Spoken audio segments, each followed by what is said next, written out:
मेरा सभी भारत वासियों को नमस्कार। मैं डॉक्टर संजीव कुमार पठानिया, हिमाचल प्रदेश, जिला मंडी, तहसील सरकाघाट, गांव रिस्सा का रहने वाला हूं। तो साथियों, इस वर्ष फिर से कोरोना महामारी की लहर बहुत भयंकर रूप से हमारे सामने आ गई है। तो पिछले वर्ष भी इसी तरह से मार्च महीने में हुआ था, तो इस महीने भी मार्च महीने से लहर ने अपना भयंकर रूप पकड़ लिया। तो मैं बहुत समय के बाद आप सभी के बीच में वीडियो लाइव आया हूँ। पिछले वर्ष कोरोना महामारी के समय अपने घर के अंदर, अपने गांव में रहकर उसमें बीच में वीडियो के माध्यम से एक दूसरे का हालचाल जानकारी होती रहती थी। तो लगभग एक वर्ष के बाद मैं भी वीडियो लाइव में आया हूँ, क्योंकि अपने काम पे हर एक व्यक्ति व्यस्त रहता है, मस्त रहता है, और रहना भी चाहिए। तो अभी कोरोना का समय है साथियों, अभी सारे कामकाज बिल्कुल ठप पड़ चुके हैं। तो उस बीच में मैं अपने मेडिकल सेंटर में थोड़ा अकेलापन महसूस कर रहा था। तो साथियों, कुछ लोग इस महामारी को हल्के में ले रहे हैं। तो मैं आपको बता देता हूँ, इस वर्ष मेरे 3 हम उम्र साथी कोरोना महामारी की चपेट में आकर के इस दुनिया से हाथ धो बैठे हैं, हाथ धो बैठे हैं। तो साथियों, जाने वाले चले जाते हैं, लेकिन जो उनके पीछे परिवार रहता है, माता पिता, बीवी, बच्चे, जो भी परिवार है, उनको बहुत दुख और बहुत झटका लगता है। तो साथियों, मैं एक मेडिकल स्टूडेंट होने के नाते आप तक यह संदेश पहुंचा रहा हूं कि इस बीमारी को हल्के में ना ले। ना जाने कब कौन से ग्रह काल से कोई व्यक्ति किसी भी प्रकार से चपेट में आ सकता है। बाकी साथियों, दूसरा कारण मेरा बहुत दिनों के बाद वीडियो लाइव आने का मन हुआ, क्योंकि हमारे पड़ोसी गांव पिंगला मेरे घर से लगभग 10-12 किलोमीटर दूर के रहने वाले मेरे छोटे भाई के समान सुनील कुमार जी, जो लक्ष्मी नारायण मंदिर जी के पुजारी के रूप में उनकी फैमिली है। तो मैं अक्सर पिंगला के सभी लोगों को जानता हूँ, वहाँ के स्थायी निवासियों को जानता हूँ। तो मैं भी उनको 20 साल से लगातार जानता था। बहुत दुख हुआ, जाने वाले साथियों, मैंने बोला चले जाते हैं, लेकिन जो पीछे रह जाते हैं घर परिवार के सदस्य, अगर हमारे घर परिवार की स्थिति अगर पीछे ठीक है तब तो कोई आपत्ति नहीं आती, कोई दिक्कत नहीं आती। लेकिन अगर हमने अपने जीते जिए अपने परिवार के लिए कुछ भी ना किया हो तो उस परिवार को बहुत गहरा सदमा लगता है।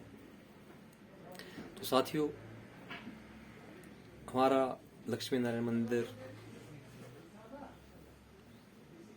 पूरे भारतवर्ष के अंदर मशहूर है, और साथ में हर साल गर्मियों के समय में लाहौल के जो आल के नाम से जो नदी है हमारे वहाँ, जो वहाँ तालाब जैसा है, उस नदी के बीच में गोलाई आकार में, उसके अंदर लाहौल डुबाया करते थे, बोलते थे पहले पुरानी हिस्ट्री में।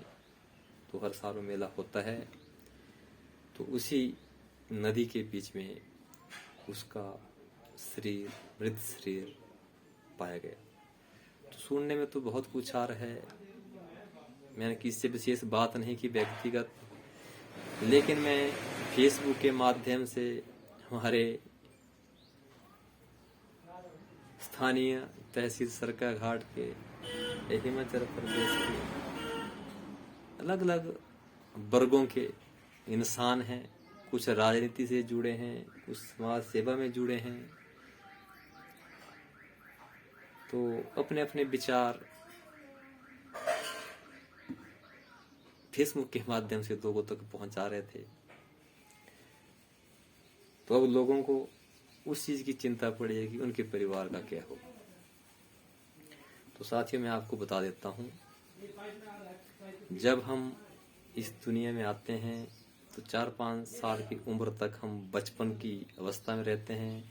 उसके बाद पढ़ाई करते हैं, पढ़ाई के बाद फिर अपने जो भी ट्रेनिंग करते हैं, या 18 साल से ऊपर हो जाते हैं तो भारत सरकार का रूल है कि 18 साल के बाद हम जो है काफ़ी कहीं भी किसी भी एरिया में अपना वर्क, अपना जॉब, सरकारी, अर्ध सरकारी या व्यापार जो भी है जिस प्रकार का कर सकते हैं। तो इसमें ज़्यादा सोचने की बात नहीं है, किसी के परिवार के ऊपर ज़्यादा दुख करने की, प्रकट करने की बात नहीं होती। क्योंकि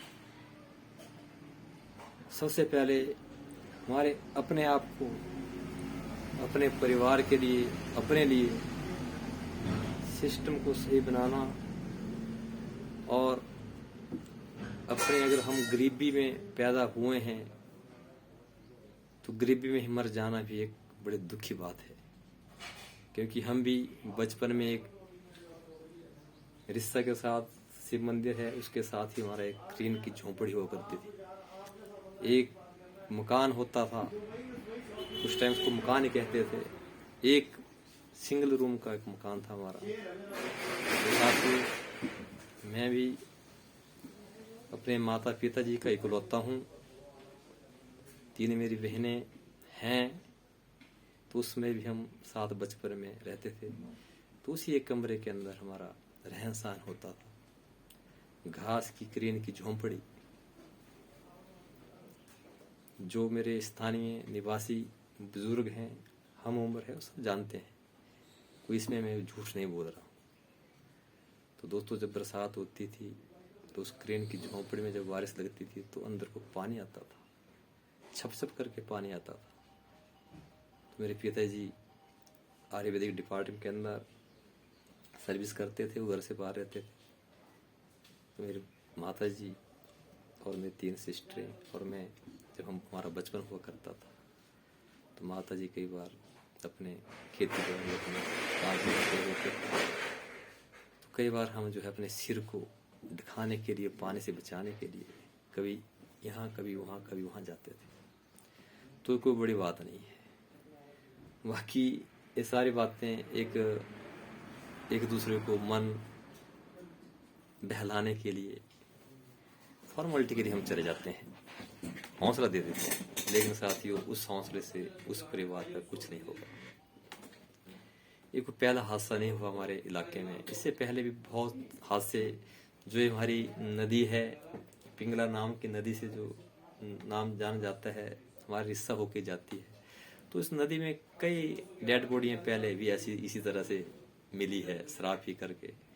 किसी के ऊपर हम गलती नहीं लगा सकते, किसी को दोषी नहीं बना सकते। सबसे पहले तो साथ ही हमारे को अपनी आदतों के ऊपर सुधार करना चाहिए। अगर हम इंसान मानव जीवन में आए हैं तो हमको क्या खाना चाहिए, क्या पीना चाहिए। खाने पीने का भी सिस्टम है, खाओ पियो, हर एक चीज़ इंसान के लिए बनी है, लेकिन हर एक चीज़ का सिस्टम होना चाहिए। तो साथियों, दुख तो मेरे को बहुत हुआ उस भाई का, उस परिवार का आज भी दुख हो रहा है। लेकिन दुख करने से कुछ नहीं होगा। हमारे को अपने घर गांव में जो भी शराब पीते हैं या गलत काम करते हैं उनको टोकना चाहिए। मैं अपने पिछले वर्ष की बात बताऊं, अपने रिश्ता की, तो मैं बीच में कभी कभी घर जाता हूं। मैं अक्सर घर से बाहर ही अपना प्राइवेट हमारा काम है। तो मेरी भी 2 बेटियां हैं, एक बेटा है, बीवी है, माता पिता जी बुजुर्ग हैं। तो हमको तो कमाना पड़ता है, बिना कमा करके तो हमारा परिवार नहीं चलेगा। लेकिन मैं उन साथियों से भी आग्रह करता हूँ जो साथी वहाँ आए आ रहे हैं, तो सबसे पहले हमारे को अपने आप को अपने घर गांव के अंदर एक आवाज़ उठानी चाहिए।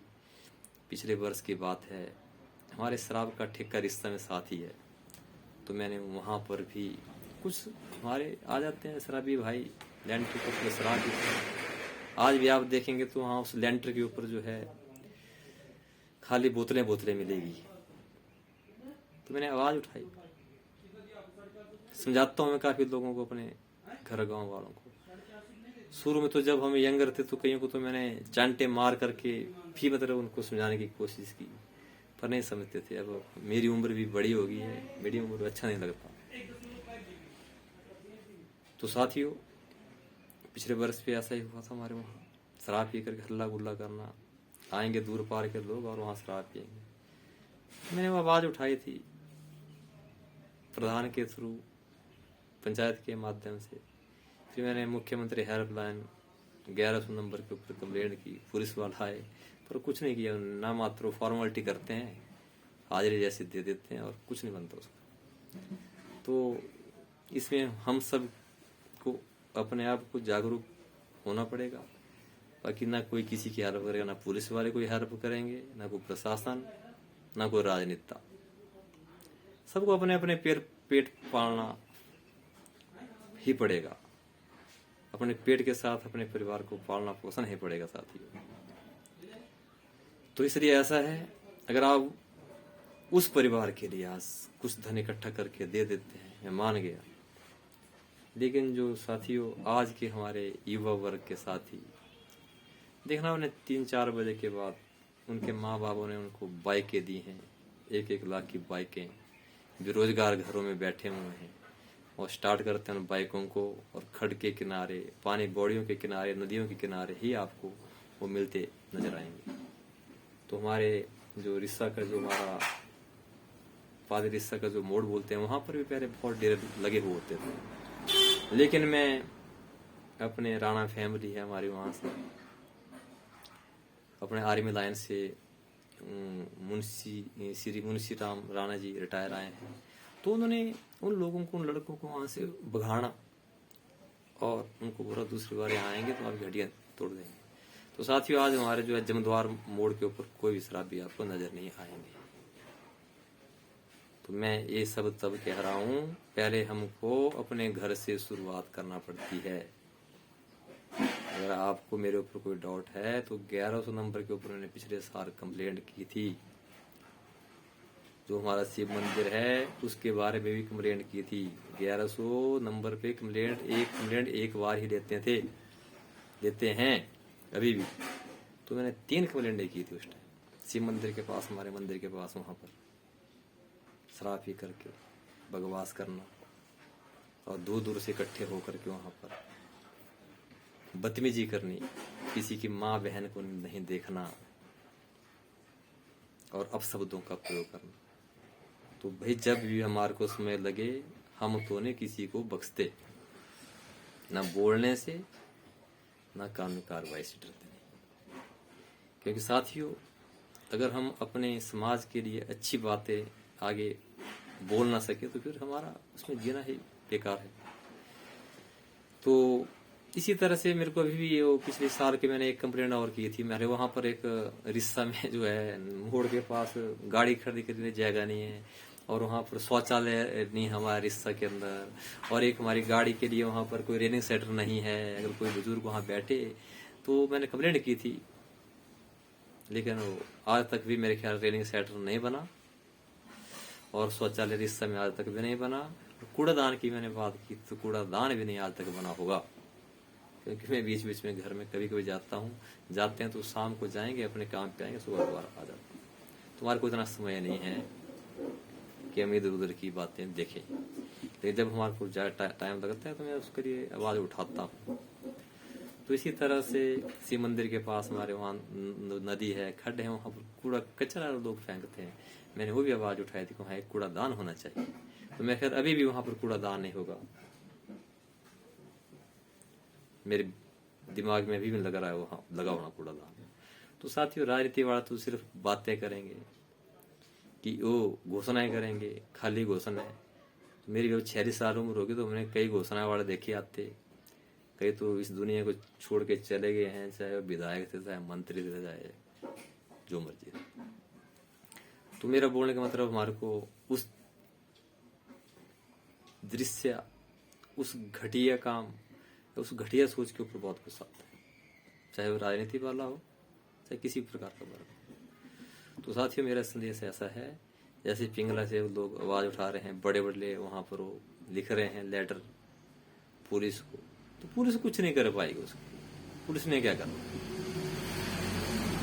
जब हम अपने आप सुधरेंगे नहीं, अपने आप हम अपनी पार्टियों से, जंगलों में पार्टियां, नदी नालों के उसमें छोछरों में हमने जो है पार्टियां बनानी है, तो कई बार शराब के नशे में 2-3 बोतलें पीली, मतलब हमारा हाइपरटेंशन में चले जाएंगे, बीपी हाई हो जाएगा, ब्लड प्रेशर बढ़ जाएगा, उसमें लड़ाई झगड़ा हो जाएगा। कोई किसी को मारना भी नहीं चाहेगा, गुस्से में कहीं 1-2 चपेटे मारे, कहीं नाच हो जाएगा, हमें कोई कन पट्टी भी लग गया, कोई बड़े मर्म स्थान होते हैं हमारी बॉडी के अंदर, तो बंदा उसी टाइम विदिन 1 सेकंड के अंदर डेड हो जाता है।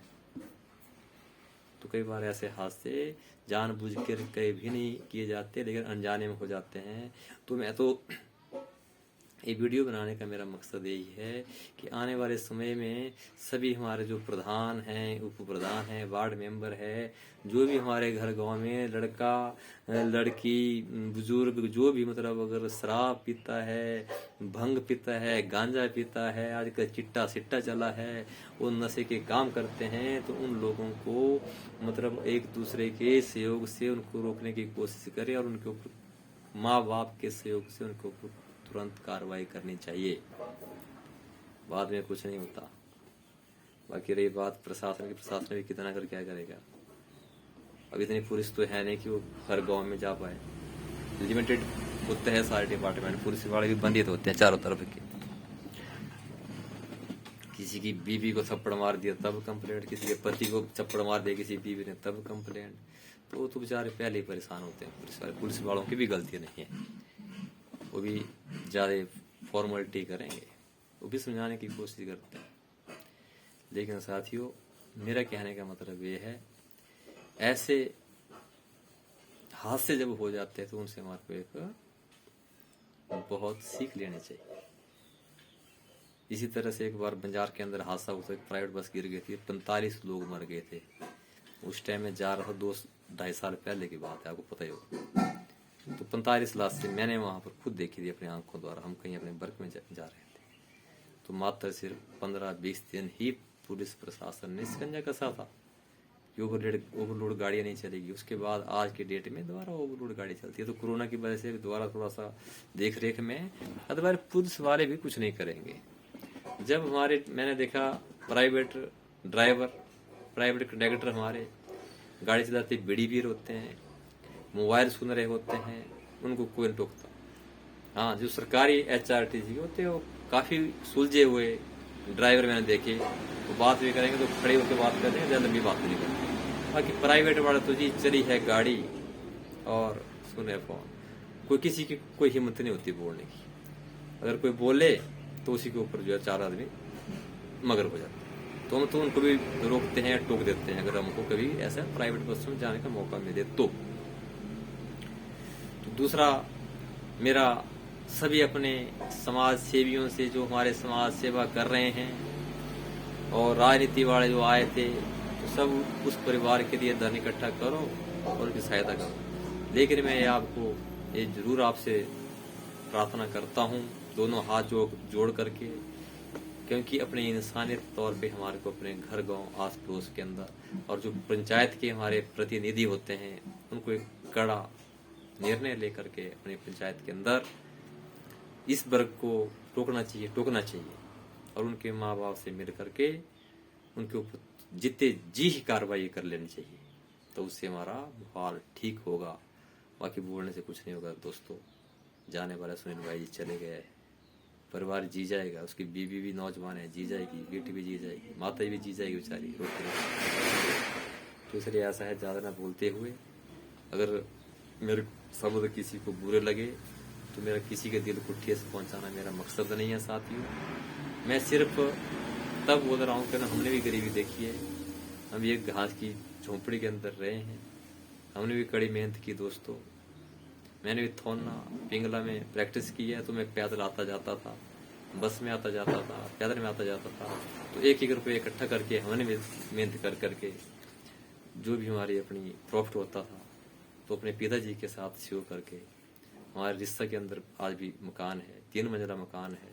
और 15 साल पहले हमने सीमेंट लेंटर वाला 3 मंजिला मकान बनाया साथियों। तो पिताजी अकेले होते थे तो मैं भी कमाता था, मिलजुल करके हम एक बस्ट इकट्ठा करते थे, बस्ट बनाते थे और वैसे वैसे हम काम करते थे। तो साथियों, किसी को मेरी बात बुरी नहीं लगनी चाहिए। बाकी मैं यही चाहता हूँ कि आने वाले टाइम में इस प्रकार के हादसे रुके। बाकी कोई बोलते हैं किसी ने उसको मारा है, तो चलो जो किसी ने किया वो तो पुलिस उसकी जांच पड़ताल करेगी। लेकिन अगर ऐसा किया है तो उसके लिए स्ट्रिक्ट जो है ऑर्डर हिमाचल सरकार को पुलिस विभाग के माध्यम से देने चाहिए और उसके ऊपर सख्त कार्रवाई करनी चाहिए। मेरा यही मानना है, मेरा यही कहना है। ज़्यादा न बोलती हूँ। जय हिंद, नमस्कार, जय हिमाचल।